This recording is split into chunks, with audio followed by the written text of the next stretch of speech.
Did you know that there's 2 Ivy League universities where you have more than a 20% admit rate? I know many of you are trying to get into college, and in that process, you're confronting a lot of admission rates. And I'm here to tell you that a lot of those admissions rates are totally useless. I'm going to talk about the admission rates that you're actually facing when you apply so that you can make a smart decision about where you might apply early.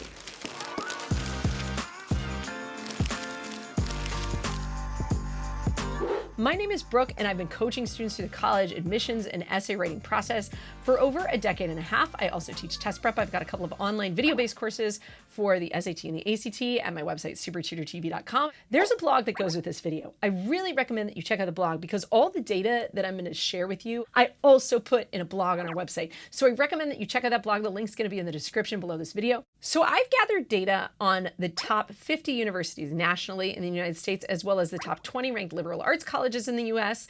And I'm going to go through in this video a couple of different lists. My first list is a list of where there's an incredibly huge advantage to applying early decision, meaning you double your chance of admissions statistically if you apply early decision instead of regular decision. The top of this list is Grinnell College, liberal arts college. If you apply early decision, you have a 57.7% chance of admission. Their general advertised admission rate is 9.2%, and their regular decision admission rate is 8.2%. Basically, if you tell Grinnell you are the college I want to go to, guess what? You're over a coin flip chance of getting in. Crazy. When you see that general admission rate, totally not the full story. So many colleges are playing this crazy game of rankings, and that's why this is happening. Just like you are playing a crazy game trying to get into an amazing college, colleges are playing a crazy game trying to prove that they are an amazing college. And the way that they often do that is by getting on rankings lists of US News and World Report, Forbes, etc. Next on my list, and this one might surprise some of you, Dartmouth College. Did you know that you can have over a 25% chance of getting into Dartmouth if you apply early decision? Crazy, right? You want to go to an Ivy? Apply to Dartmouth ED, people. Huge advantage. I mean, how many Ivies have an admit rate of 25% that you can sink your teeth into? Dartmouth. Like, that's about it, people. So if you apply ED, really serious advantage. We have Colby College, Northwestern, also very highly ranked university, Williams College, Tulane University. So I'm just going to do a little sidebar on Tulane because the data here doesn't tell the whole story. So Tulane actually has 3 early plans of admission. They have early decision 1, early decision 2, and early action. The statistics we have here are just for the early decision plans. And you can see that there's a 4x advantage over early action and regular decision if you apply early decision. But not only that, regular decision only admitted 106 students at Tulane out of a class of 1,800. That means 94% of enrolled students either applied early action or early decision. So Tulane is super important.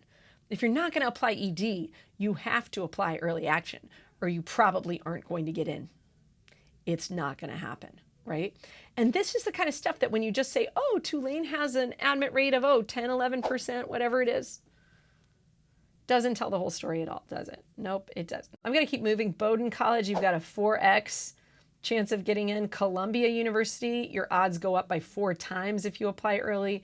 Barnard College, also you've got 4 times the chance at applying early. Brown, Swarthmore, Middlebury, Duke, Hamilton, University of Pennsylvania, Claremont McKenna, Wesleyan, Cornell, Amherst, Davidson, Vanderbilt, Washington, and Lee, Wellesley, University of Miami, Boston College, Pomona College, Emory University, University of Virginia, Smith College, Rice University, New York University.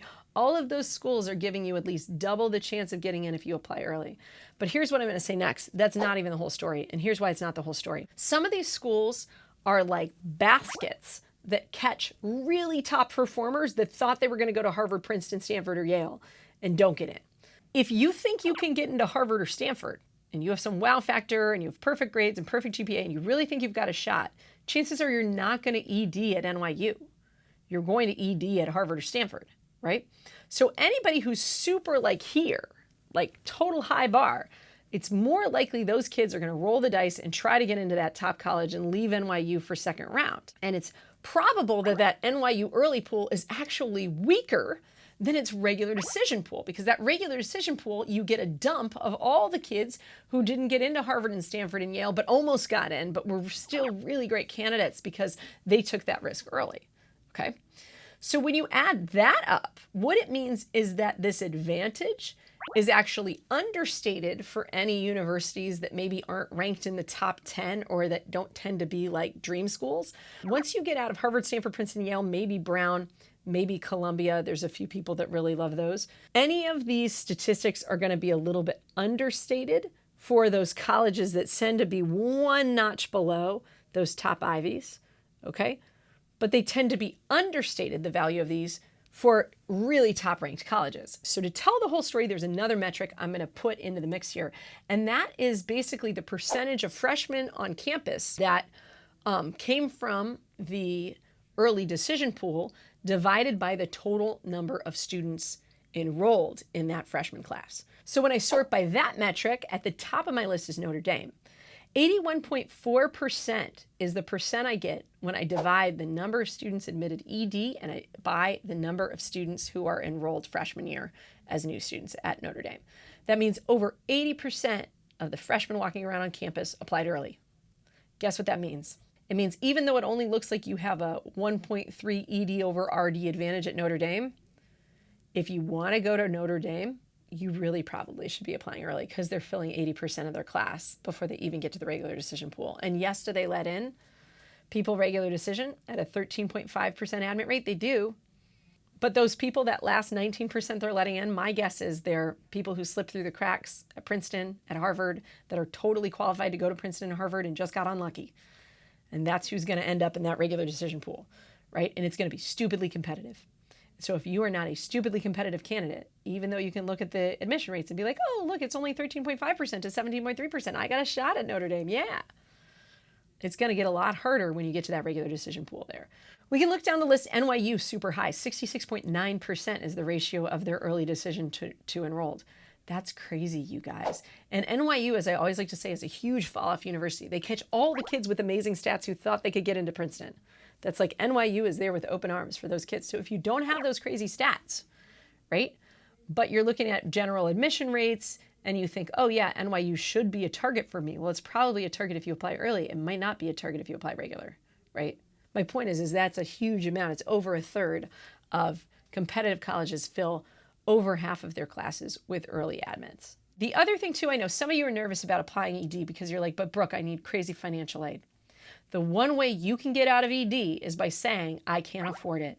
And if that's a real issue, apply for financial aid, make it known to that college in case they're need aware instead of need blind. Let them know.